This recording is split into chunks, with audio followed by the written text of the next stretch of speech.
আসসালামু আলাইকুম everyone, welcome to Marufa Kitchen BD. আশা করছি আপনারা সকলেই খুব ভালো আছেন। আজকে আমি আপনাদেরকে ঘরোয়া মশলায় ব্রয়লার মুরগির মাংস রান্না করা দেখাবো। যারা একদম নতুন রাঁধুনি আছেন তাদের জন্য আজকের ভিডিওটা খুবই হেল্পফুল হবে। চলুন তাহলে রান্নাটা শুরু করি। এখানে নিয়েছি এক টুকরা বড় সাইজের আদা, নিয়েছি এক টুকরা দারুচিনি, নিয়েছি 1 চা চামচ কাঁচা জিরা, নিয়েছি 4টা পেঁয়াজ। পেঁয়াজের পরিমাণটা একটু বেশি করে দিবেন, না হলে ঝোলটা খুঁজে পাওয়া যাবে না। এখানে একটা বড় সাইজের রসুনের যতগুলো কোয়া ছিল সবগুলোই নিয়েছি। এখন সবগুলো উপকরণ আমি শিলপাটায় বেটে নিব। আপনারা চাইলে ব্লেন্ডার জারে ব্লেন্ড করেও নিতে পারবেন। অফ ক্যামেরায় আমি মশলাগুলোকে বেটে নিয়েছি।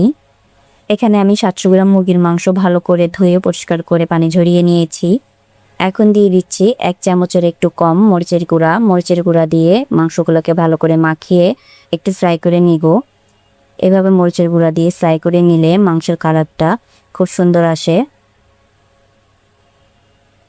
চুলায় একটা প্যান বসিয়ে তেল গরম করে নিয়েছি। এখন মাংসগুলো দিয়ে দিচ্ছি। মাংসগুলোকে একটু লাল লাল করে ফ্রাই করে নিব। বেশি কড়া করে ফ্রাই করা যাবে না, জাস্ট একটু উল্টে পাল্টে কালার চলে আসলে নামিয়ে নিব।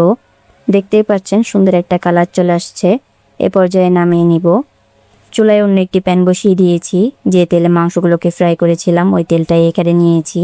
দিয়ে দিলাম 4টা এলাচ, 2 টুকরা দারুচিনি, 3টা লবঙ্গ, দিয়ে দিব তেজপাতা। এখন শুকনো মশলাগুলোকে একটু নেড়েচেড়ে ভেজে নিব। এখন দিয়ে দিব বেটে রাখা মশলা। মশলাগুলোকে 2 থেকে 3 মিনিট ভালো করে নেড়েচেড়ে ভেজে নিতে হবে। এতে করে মশলার কাঁচা গন্ধটা চলে যাবে।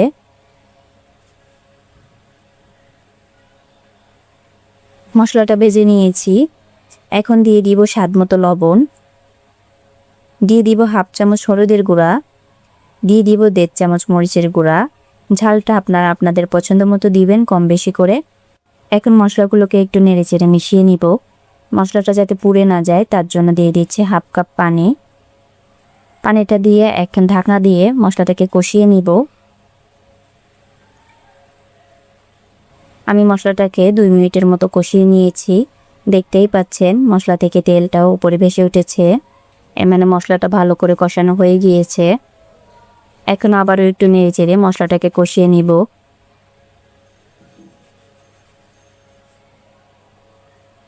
এখন দিয়ে দিব ভেজে রাখা মাংসগুলো। এখন মাংসগুলো মশলার সঙ্গে ভালো করে কষিয়ে নিতে হবে, যাতে করে মশলাটা ভালো করে মাংসের ভিতরে ঢুকে যায়। আমি ঢাকা দিয়ে দিয়ে 5-6 মিনিট মাংসগুলোকে ভালো করে কষিয়ে নিব।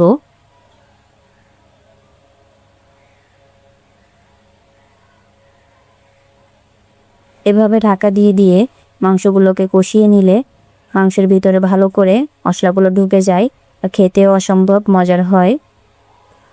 ব্রয়লার মুরগির যে একটা স্মেল থাকে সেটাও দূর হয়।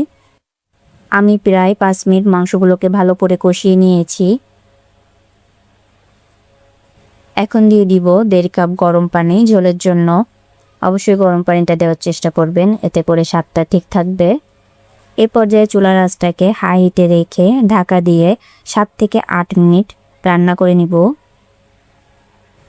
আমি 7 মিনিট পর ঢাকনাটা তুলে নিচ্ছি।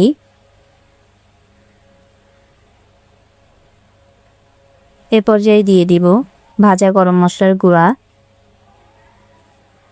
মাংস রান্নার লাস্টের দিকে গরম মশলার গুঁড়া দিলে মাংসের কালার, টেস্ট দুইটাই খুব সুন্দর আসে। এখন চুলার আঁচটাকে লোতে রেখে ঢাকা দিয়ে 5 মিনিট দমে বসিয়ে রাখবো। আমি 5 মিনিট পর ঢাকনাটা তুলে নিচ্ছি। দেখতেই পাচ্ছেন মাংস থেকে তেলটা সুন্দর করে ছেড়ে দিয়েছে। যখন দেখবেন মাংস থেকে এভাবে তেলটা সুন্দর করে ছেড়ে দিয়েছে তখন বুঝবেন আপনার রান্নাটা হয়ে গিয়েছে। আজকের রেসিপিটা আপনাদের কাছে কেমন লেগেছে তা অবশ্যই কমেন্টে জানাবেন। ভিডিওটি ভালো লাগলে অবশ্যই আমার চ্যানেলটিকে সাবস্ক্রাইব করবেন, পাশে থাকা বেল আইকনটি বাজিয়ে রাখবেন পরবর্তী ভিডিওর নোটিফিকেশন পেতে। আবারও নতুন কোনো রেসিপি নিয়ে হাজির হব। সে পর্যন্ত সবাই ভালো থাকুন, সুস্থ থাকুন।